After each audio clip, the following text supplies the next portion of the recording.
প্রেমে প্রত্যাখ্যাত হয়ে আত্মহত্যা করল এক উচ্চ মাধ্যমিকের পরীক্ষার্থী। ওই পরীক্ষার্থীর নাম জিৎ হাজরা, বাড়ি মুর্শিদাবাদ জেলার সালার থানার কাগ্রামে। পরিবার সূত্রে জানা যায়, জিৎ হাজরা সায়েন্সের ছাত্র ছিল। বছর দুয়েক আগে মানকেহার এলাকায় এক যুবতীর সঙ্গে প্রেমের সম্পর্কে জড়িয়ে পড়ে জিৎ হাজরা। প্রেমিকার বাড়ির লোকজন জানতে পারে, প্রাণে মেরে ফেলার হুমকি দেয় তাকে। এরপর সেটাই মানতে না পেরে জিৎ হাজরা একটি ওষুধ খেয়ে ফেলে এবং আত্মহত্যার চেষ্টা করে। পরিবারের লোকজন জানতে পারে, চিকিৎসকের কাছে নিয়ে যায় সালার প্রাথমিক স্বাস্থ্য কেন্দ্রে। প্রথমে চিকিৎসা করার পর পরিস্থিতি ঠিক না হওয়ায় মহকুমা হাসপাতালে তাকে স্থানান্তরিত করা হয়। শেষমেশ বহরমপুর মেডিকেল কলেজ হাসপাতালে নিয়ে গেলে 12 ঘন্টা পর উচ্চ মাধ্যমিকের রেজাল্টের দিন জিৎ হাজরার মৃত্যু হয় বলে জানা গিয়েছে। ময়না তদন্তের পর দেহ বাড়িতে ফিরতেই শোকের ছায়া পরিবার ও গ্রাম জুড়ে।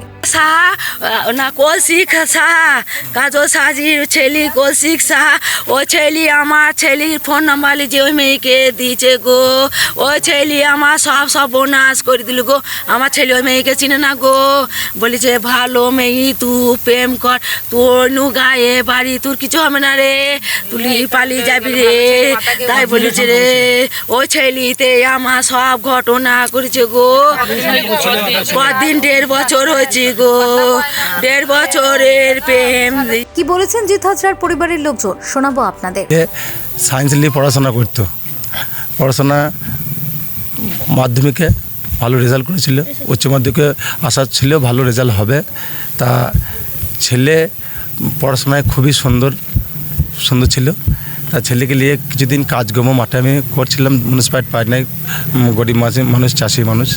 তা আমার ছেলে পড়তো কাটোয়ায় কম্পিউটার, আর এদিকে সালারে কম্পিউটার। তা আমি মাঠে মুনিশ ছিল, ধান মারছিলাম।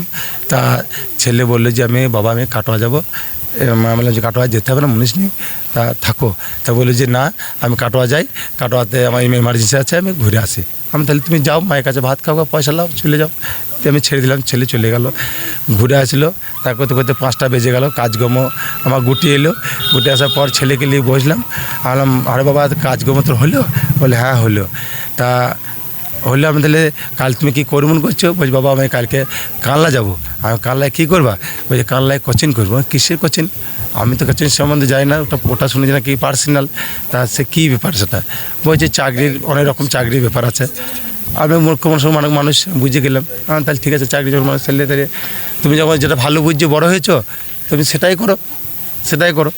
তো মা বললো তুমি কোনো বাধা দিও না, ও যেটা বলছে সেটাই শোনো। দিয়ে বললাম ঠিক আছে, তাহলে তুমি যেটা কি করুন করছো, কত টাকা কী লাগবে বলো, আমরা গরিব মানুষ, আমাদের তো পয়সার ব্যাপার আছে, তাহলে সেটা তো দেখতে হবে।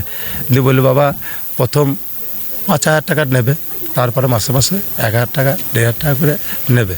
আমি বললাম ঠিক আছে, বেশ তাই হোক, তাহলে কালকে তাহলে তুমি চলো, তাহলে তুমি কালকে সকালে উঠে পড়ো, আমরা উঠে পড়বো, তাহলে 4:40 গাড়িটা ধরবো। দিয়ে এরকম কথাবার্তা আমাদের হয়ে গেল। দিয়ে এবার ওর মা, ও পরোটা খেতে ভালোবাসে, বলে কি খাবে, ভাত তো চারি কম আছে, তাহলে বলি মা পরোটা করা আছে, মিষ্টি আছে, আর আলু টালু ভাজলো, আর দিনেকার একটু চিকেন ছিল, সেটাও ছিল। ও পরোটা 4টে খাই, একটু একটা বেশি খেলো, 5টা খেলো। আমরা সেই তরকারি দিয়ে আমরা ভাত খেলাম, আমার ছেলে আর একটা ছোটো ছেলে ভাত খেলাম। খাওয়ার পর মা বাবা শুয়ে পড়লো, দাদা বৌদি শুয়ে পড়লো, ছেলেও যে ঘরে শুয়ে পড়লো, 2টি ছেলে শুয়ে পড়লো। দিয়ে তারপরে সকালবেলা আমরা শুয়ে পড়লাম। এবার ছেলে মোটামুটি ওই 1টার দিকে উঠে এলো। দিয়ে আমি বললাম আমি তো ঘুমিয়ে গেছি, আমার ধান কাটা দেবো, ঘুমিয়ে গেছি। আমার ছেলে বউ চেতনা আছে, উঠে গেলো, ওটো আমার কী হলো? বলছি যে ছেলেটা পায়খানা করতে এসছে। আমি পায়খানা করতে এসেছে, পায়খানা করে চলে যাক। দিয়ে মানে আর জিৎ কী করবি? বলছি পায়খানা করবো। তা তখনও খেয়ে নিয়েছে। ও যদি বলতো যে বাবা আমরা একটা ট্যাবলেট খেয়েছি, হ্যাঁ তোমরা জানি না, ও যে শুয়ে পড়েছে। এবার ও বিছানায় আতায় কাতায় করেছে। বাচ্চা ছেলে, সে বুঝতে পারে নাই। আমরা বুঝলাম, আমার বউকে সকালবেলায় পাঠিয়ে দিলাম যে বাচ্চাকে ডেকে নিয়ে এসো, আমি কালকে যাবো, কানলা যাবো। ওটা আমরা পরশু দিন ওটা দিয়ে হচ্ছে যে ও ডাক থেকে দেখছে ছেলে লেটিয়ে গিয়েছে। দিয়ে আমরা ও সুমন বাবা ওটো আমি বললাম, বলছি দেখো ছেলের শরীর খারাপ। আমি শরীর খারাপ, তাহলে গ্যাস হয়ে গেছে, হয়তো মাথায় জল ঢালো, আমি প্রস্রাবটা যাই, প্রস্রাব যেতে বললাম। দিয়ে তাড়াতাড়ি এলাম যে না ছেলের অবস্থা খারাপ, 2 টোটটা রাখতে এলাম। দিয়ে তারপর ছেলে লেটি পড়ে গেছে, পাতলা হয়ে গেছে। আমি তুই কী খেয়েছিস কিছু? তো বলছি না কিছু খাই না। আমি এক দাকারি মেলাম, কিছু খেয়েছিস নিশ্চয়ই, তুই বল ঠিক করে। দিয়ে মুখ এমনিকে থন নিয়ে হাত দিলাম, বাবা কী খেয়েছো বলো শোন না। দিয়ে মুখটা নামি বললো বাবা আমি ট্যাবলেট খেয়েছি। কিসের ট্যাবলেট? বলছে চালিয়ে দেওয়ার ট্যাবলেট। ফেরো রিপোর্ট, TV7 বাংলা।